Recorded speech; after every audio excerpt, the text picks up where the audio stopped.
Most solopreneurs think that they are overwhelmed because they have too much to do. And yeah, that's true. But it's also because you're trying to remember way too much, more than your brain can handle. So in this video, I'm going to show you how to use Trello automations to help you take some repetitive tasks off your to-do list and let Trello completely handle them for you. Hey, I'm Lacey Reyes with Cheers to Productivity, and I help solopreneurs create simple systems that save you time, reduce your overwhelm, and make your business feel a whole lot lighter. So today in this video, I'm going to show you how to set up your very first or next Trello automation. I'll give you a few examples of what you could do. And by the end of this video, you'll have a simple automation working behind the scenes on any Trello board that you choose to save you time every single week and take one thing off your mental plate. So if you are thinking and looking for even more ways to make Trello work for you and your business, then my free Trello hacks guide is linked down in the description below. So make sure to check that out. All right, now let's go ahead and jump in.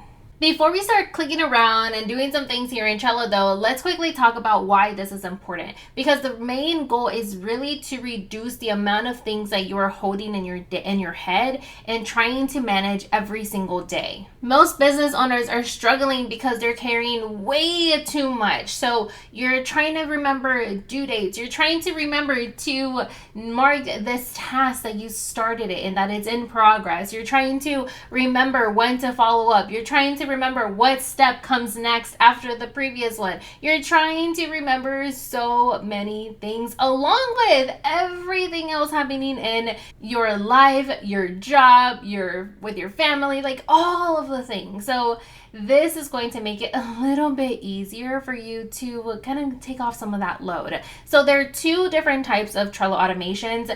There's Trello Rules and Trello Buttons. But we are going to focus on Trello Rules today because these are the ones that are really going to just get things done without you having to do anything. With the Trello button, you have to actually remember to click the button to trigger the automation. So we're not going to be talking about that one today. There will likely be another future video coming that will touch on that specifically, but today we're going to focus on Trello Rules.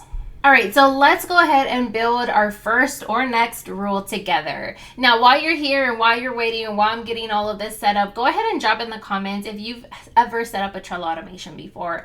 Have you done one before? Is it working? Is it not? Do you remember to set them up? Just let me know in the comments. All right, so to create a Trello automation, we are going to go up here where it says automation. You're also able to get to it in a few different ways. So you can go here to automations, and this is where you can go to the buttons, go to the automation directory. But I typically just like to use this button right on top.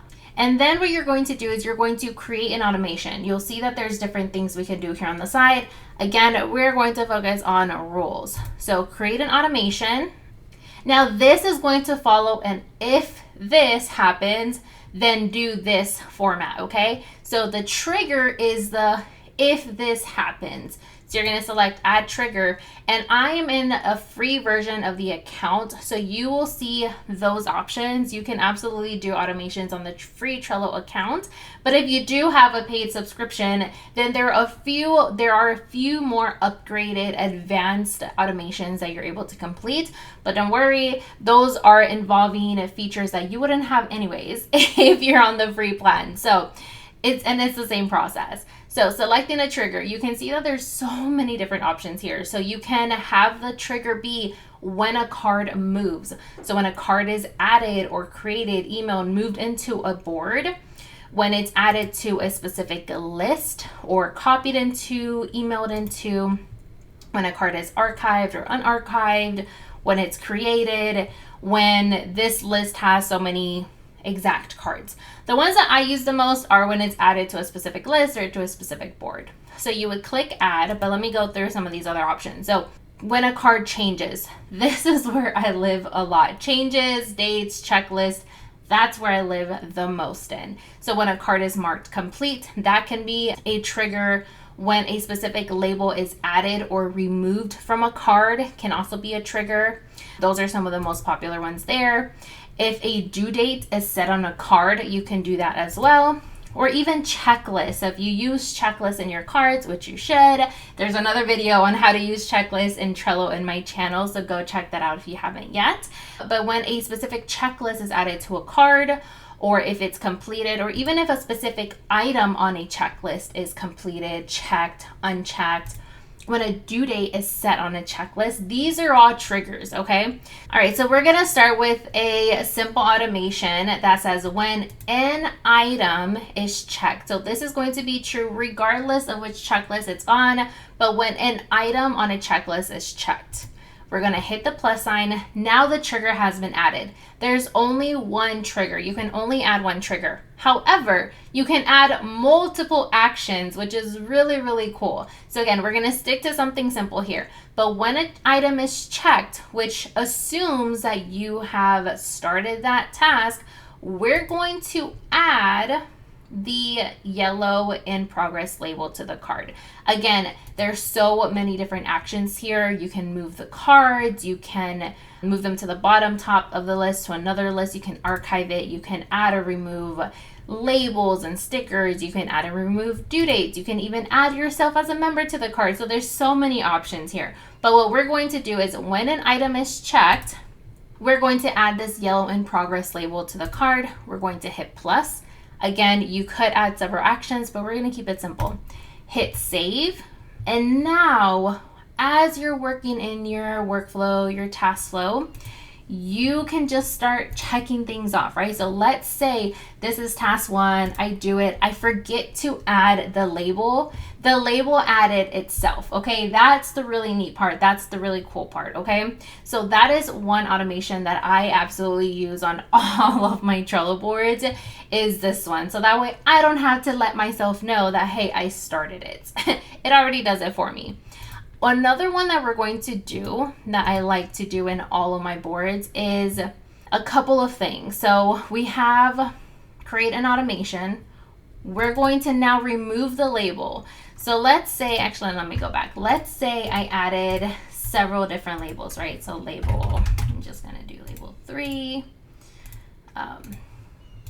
Let's say I have a card that has multiple labels and I don't want to manually, individually remove every single label. We're going to set it up to where when the card is marked complete, all of the labels are gonna be removed. So we're gonna go to when the card changes. So when the card is marked complete, hit the plus. We're going to add or remove. We're gonna scroll down. You can check individual ones. If you only want 2 of the 3 labels to be removed, then you'll have to set them up as individual actions, or we can set it up to remove all of the labels. So we're going to remove all of the labels. We're going to do this one. So when a card is marked complete, we're going to remove all of the labels from the card. We're going to hit save. And now if I mark this card complete, my hands are up, everything gets removed, and the task is done. You could also choose to move it over to a completed list. That would be another action. But again, go play with automations. Go look to see what are all the different triggers that you have, the different actions that you could do. Play around with it, and I highly recommend that as soon as you create your Trello board, go ahead and set up those automations in advance, because that is going to make it so helpful. Actually, Trello even has a new feature now, recently added, where you can start to assign certain rules into a specific folder. So I have added them into this folder called enabled on multiple boards. You can do that by adding it here. So add to library, you'll select it, and then it makes it super easy for you to just check it. So let me show you what I actually have enabled on my other boards. So these are ones that I use often. So I'll actually leave it here so you can take a screenshot. And then if it's not enabled on this board, all I have to do is just mark it and it'll be enabled. And that prevents you from having to create it multiple times. And now it even shows up here as all of the boards that the automation is set up on. So that's another little hot tip for you to take with you today. Now the next step is really learning how to manage your rules, how to edit them, and how to create even more automation. So there will definitely be more automation tutorials coming soon. So be sure to subscribe to my channel if you haven't already, and give this video a like. And if you would like even more ways to save time using Trello, then be sure to grab my free Trello Hacks Guide, which is linked inside of the description. Inside, you'll find my favorite Trello shortcuts, workflow improvements, and ways to help you save time using Trello inside of your business. So be sure to grab that, and I'll see you in the next video.